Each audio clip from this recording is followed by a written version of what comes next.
remarkable new evidence. If this film indeed corresponds with Vereshchagin's story, what we are looking at is the scene of the crash site in Pereyaslawski as viewed by a camera on top of a military truck. The focal point of this scene is here, and indeed appears to be a disc embedded in the ground. Here we see soldiers exiting the truck, led by a captain.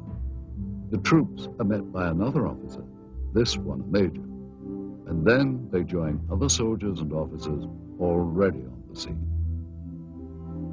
This footage is one of 4 reels of film acquired during our investigation. Explore it. This film footage certainly seems to depict interest by Russian military personnel in the object that is seen sticking out of the ground.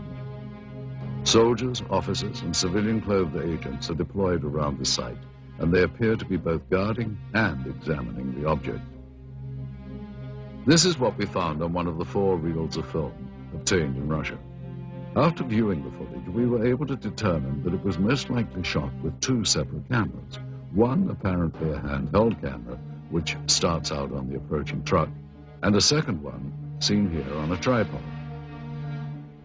As the soldiers march past, you can see the cameraman turn to follow the troops. Here we cut to the other angle, the point of view from the tripod camera. And here you see the handheld camera as the truck pulls up. Both cameras change vantage points several times during the film, as if to get better views or perhaps under orders of a superior. From this angle, we see yet more troops arrive. Author Veniamin Vereshchagin described... Вы знаете, в дальнейшем события приняли более такой масштабный характер. По просьбе КГБ были привлечены... On the KGB request, the Soviet army...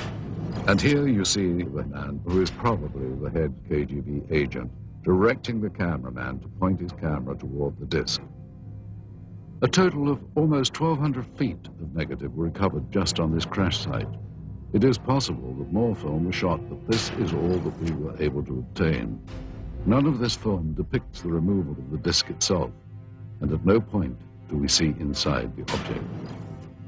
From this angle, we do see the handheld camera shooting behind or inside the disc.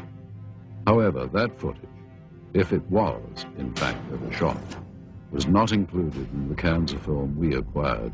We can only speculate that it may still be at large. We must also speculate on how the object ended up here, based on information from where did this object come from and how did it come to crash here? And more importantly, what has happened to it since?